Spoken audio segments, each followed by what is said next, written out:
Jenny, and I'm going to be going over women in rock and roll.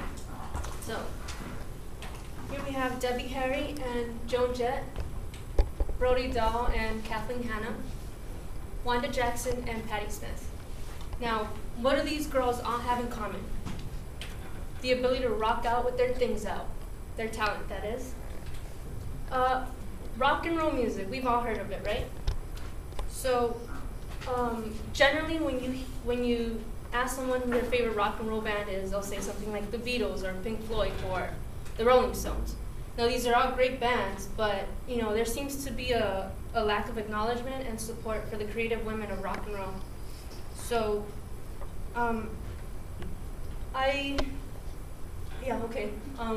that's me. And as an aspiring female musician myself, I've noticed a pattern of males in rock and roll, and I started wondering what's with all the dudes and where are all the women at. So I did some research to see how women have shaped and grown in rock and roll, and I want to share that with you guys today. So in the next few minutes, I will be going over the history of women in rock and roll. And then I'm going to talk about how women have made an impact in culture and society today.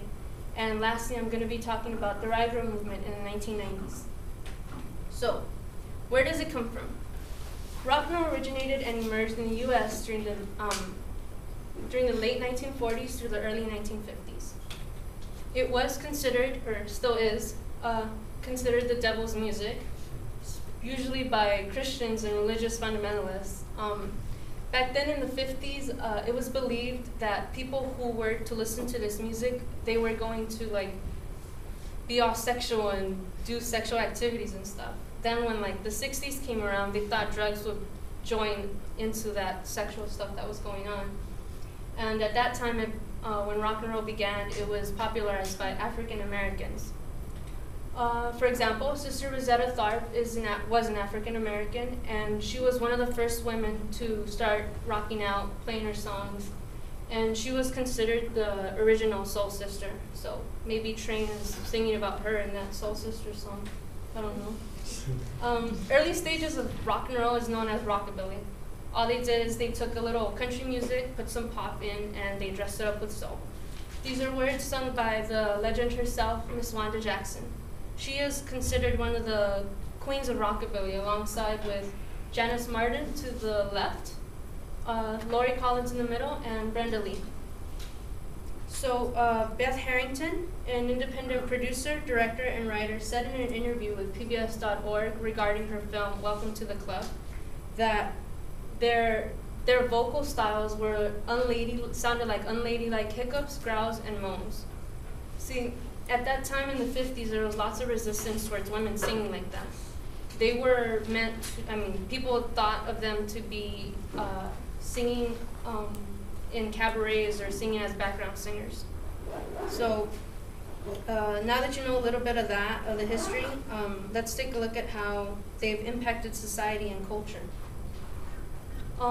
Women in rock and roll music have become accepted and associated in popular culture, such as film, soundtracks, and even in commercials.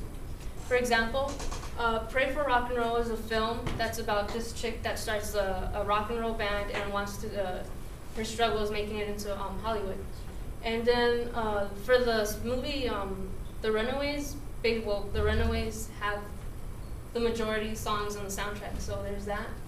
And then Blondie's hit One Way or Another was featured in a commercial for the Suffragette commercial. I think it was back in '08. And I found it funny. Women in rock and roll also take part in social causes and charitable events. For instance, you have Yoko Ono there holding up a sign, War is Over. She did songs with her husband, John Lennon, about anti-war. And in the middle, you have Patti Smith, who did collaborations with protest songs to raise awareness for global issues, like with her song, People Have the Power. And then right here you have Joan Jett shaking hands with a military, U.S. Army guy. And she's been a supporter for the U.S. force for a good while now, and she's also toured for the USO for over 20 years now. So, seeing how rock and roll is predominantly male-oriented, according to music journalist for the LA Weekly, Evelyn McDowell said that the drummer for the Runaways, Sandy West, was a powerhouse who proved that girls can play just as hard as boys can. So this brings me to my final point, the Riot Girl movement, which was formed by Kathleen Hanna, former singer of Bikini Kill, and Allison Wolfe.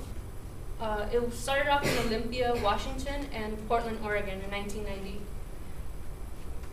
The Riot Girl movement was meant to raise awareness for women's issues, and they expressed themselves in a more colorful way.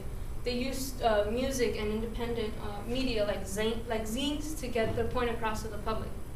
Zines are basically self-made magazines that are completely devoted to the DIY ethics, which is do-it-yourself. Basically, you just cut out pictures, you cut out words, and you paste them all together. You make copies and you distribute them on your own. And they are totally uncensored because they are your own thing and you can say whatever you want. The Riot Girl movement is associated with the third wave feminism movement because it was geared to all women of different identities.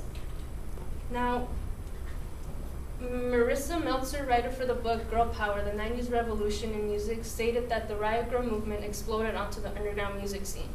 And it inspired women all over the place to pick up an instrument and be politically active and just rock. So in conclusion, we have now learned to appreciate women in rock and roll, hopefully. First, I took you on a journey back in time to view the history of women in rock and roll. And then I talked about how women have had an impact in society and culture. And finally, I told you about the Riot Girl movement and how it paved the roadway for women in rock, for more female musicians. So, from the queens of rockabilly to the queens of noise, So from the queens of rockabilly to the queens of noise, women have been involved in rock and roll for quite some time now. People just fail to acknowledge their work. So I'd like to, rock and roll isn't just the world for men. Women can also take part in that. And I'd like to end this with a quote that helps express a thought to the girl stereotype taken from the Riot Girl Manifesto, which is, because we are angry at society that tells us girl equals dumb, girl equals bad, and girl equals weak. Rock on, ladies.